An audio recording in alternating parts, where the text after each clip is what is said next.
Hello everybody, this is Dr. Trimli Sharma. So today I'll be doing probability. Probability is the base of statistics. So let me start with random experiment.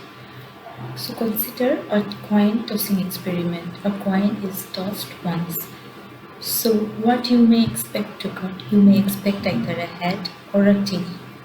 Similarly, if you throw a dice, you may get 1, 2, 3, 4, 5 or 6. So you know the possible outcomes. So a random experiment is an experiment in which the possible outcomes are known. Now again you consider the coin tossing experiment. Suppose it is tossed once and the outcome, which outcome will exactly appear? You cannot predict that. You can just predict it will be either a head or a tail, but exactly which one will appear after you throw the dice, you cannot predict. Similarly, if you throw a dice, you cannot predict whether you will get 1, 2, 3, 4, 5 or 6. With certainty, you can never predict. So, in a random experiment, though the possible outcomes are known, the exact outcome cannot be predicted with certainty. So any type of experiment of this form is called a random experiment. For example, tossing of a coin, playing a game. Here also we cannot predict whether one will win or lose, or it will be a draw match. Similarly, throwing of a dice is also a random experiment. And the possible outcomes are 1, 2, 3, 4, 5 and 6. Now, if you write these possible outcomes in a set, say S, then the set you get is the set of all possible outcomes is called the sample space. Similarly, for tossing of a coin, the sample space is head and tail. We can represent it simply by H and T. Now, what is a trial? When we perform a random experiment, suppose we are throwing a coin or we are throwing a dice or suppose we are playing a game, then these are all performing the random experiment. So this is called a trial. And after performing, when we get an outcome, then that outcome is called an event. Suppose we have performed throwing of a dice and we got a head, then getting the head is called an event. Exhaustive events. The total number of all possible outcomes in a trial is called exhaustive events. Like in a coin tossing experiment, head and tail are exhaustive events. Similarly, in throwing of a Ludo dice, 1, 2, 3, 4, 5, 6 are all exhaustive events. Mutually exclusive events. Now, when you throw a coin, you may get a head or a tail, but you can never get head and tail together in the same trial. Because one side will be on the upside and other will be on the downside. So you cannot get both together. So these events are called mutually exclusive events when they cannot happen together. Equally likely events. Now again consider coin tossing experiment. Means events are equally likely when they have equal chances of happening. Like when you throw a coin, you may get head or tail. Only luck is a matter of getting an outcome. You cannot change the outcome by yourself. Anything may come. So these events are called equally likely. They have equal chances of happening.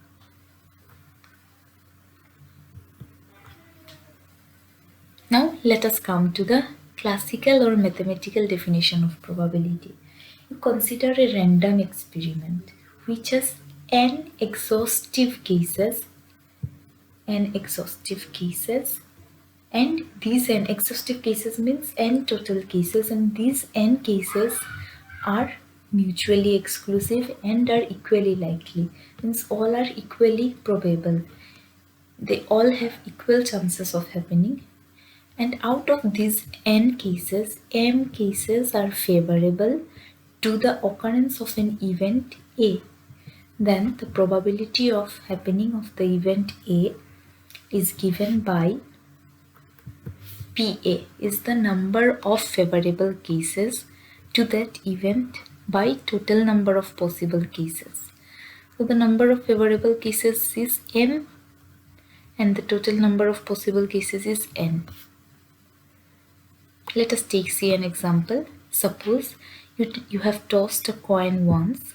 So the possible outcomes are head or tail. This is the sample space. Therefore, the exhaustive number of cases is n equal to 2. Now, let us denote A as the event of getting a head. So, how many values A have? A can take only one value, head. So, the only possible outcome for getting a head is H. Therefore, the number of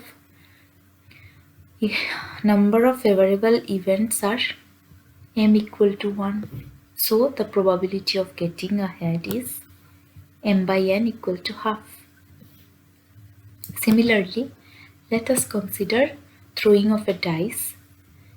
Then the probability of getting an even number. So let us see the sample space. When a dice is thrown once, the sample space will be s equal to 1, 2, 3, 4, 5, 6. These are the possible outcomes. So the exhaustive number of events is n equal to 6. Now let us define the event A as getting an even number. How many even numbers are there in S? 2, 4 and 6. So these are the three possible outcomes which are favorable to A. So we define A as 2, 4 and 6.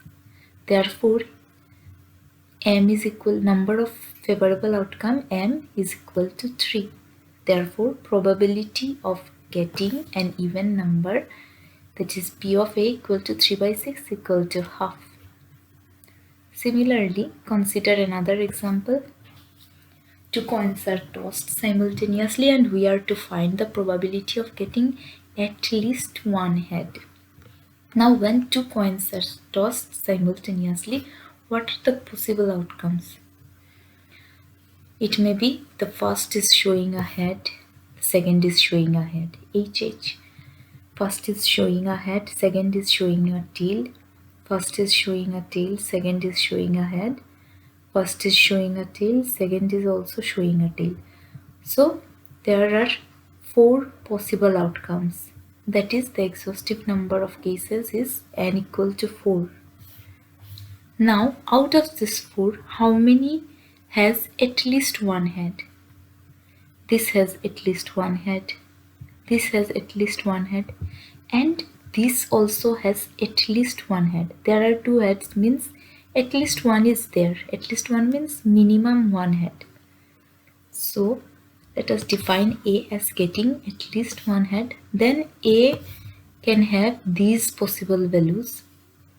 So m is equal to 3. Therefore, probability of getting at least one head, P of A is 3 by 4. I hope you have understood. Thank you.